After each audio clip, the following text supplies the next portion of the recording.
அஸ்ஸலாமு அலைக்கும் வரஹ்மத்துல்லாஹி වබරකාතු වණකම් මම පුංචි කතාවක් කියන්නම්. සමහර වෙලාවට බලන්න ඕගොල්ලන්ගේ ජීවිතෙත් හරි මගේ ජීවිතෙත් හරි කාගේ වුණත් සමහරක් මිනිස්සු අපිව මේ ජීවිතෙන් කොන් කර කර අයින් කර කර ඉන්නවා. සමහරක් වෙලාවට අපිට ඒ දේවල් සිද්ධ වෙනවා.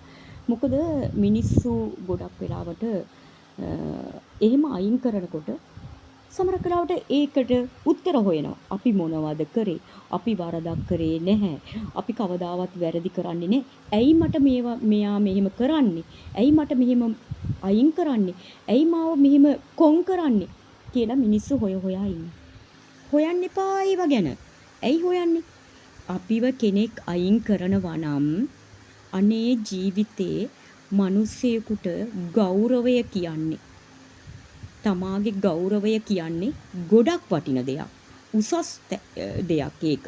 ඇත්තටම ජීවිතේ පළවෙනි තැනට හිතන්න ඕනි තමාගේ ගෞරවය ගැන. අයින් කරන මිනිස්සු අයින් කරනවා කියලා එයාලගේ පස්සෙන් යන්න එපා.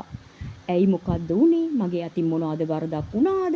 ඔය දේවල් අහන්නේ එයාලගේ පස්සෙන් යන්න එපා. අයින් කරන මිනිස්සුන්ගෙන් අයින් වෙලා ඈතට යන්න. ගොඩක් ඈතට ගිහිල්ලා අපේ ජීවිතේ අපේ ගෞරවය ආරක්ෂා කරගන්න ඇත්තටම පළවෙනි තැනට ගන්න ඕන තීරණය අපේ අතේ තියෙනවා. ඒකට අපි වැරදි කරන්න ඕනේ නැහැ මිනිස්සුන්ට අපිව අයින් කරන්න. ඒ මිනිස්සුන්ගේ ජීවිතෙන් අපිව ඈත් කරන්න අපි වැරදි කරන්න ඕනේ නැහැ. වැරදි මවා ගන්නත් පුළුවන්. ඉතින් ඒක නිසා ඈත් වෙලාම ගිහිල්ලා ලස්සනට ගෞරවාන්විතව ජීවත් වෙන්න බලන්න. ඊට පස්සේ මේ මිනිස්සු අපිව ලං කරගන්න හැදුවොත් ඔයාලා මොනවද කියන්නේ? එක වචනයයි තියෙන්නේ. ඇත්තටම ඒ මිනිස්සුන්ට ලං වෙන්න ඕනේද එපාද කියන එක අපේ හිතේ තියෙන දෙයක්. මම දන්නේ මම නම් එපා තමයි. ඇත්තටම ජීවිතේ මිනිස්සු වැරදි කරන්න ඕනේ නැහැ අයින් කරන්න. වැරදි මවාගෙන අයින් කරන්නත් පුළුවන්. ඒ වගේ මිනිස්සුත් එක්ක ජීවත් වෙනවට වඩා එම්මිට අපි අයින් වෙලා ගිහිල්ලා අපේ ගෞරවය ආරක්ෂා කරගෙන ජීවත් වෙන්න බලන්න.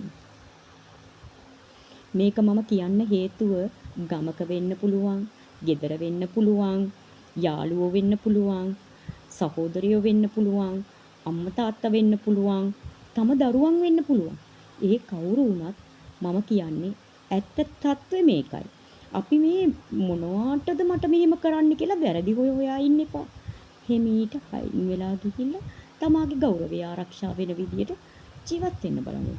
හැබැයි ඒ තැන, ඒ ඉඩ, ඒ හදවතේ ආපෞසරයක් දෙන්න යන්න එපා.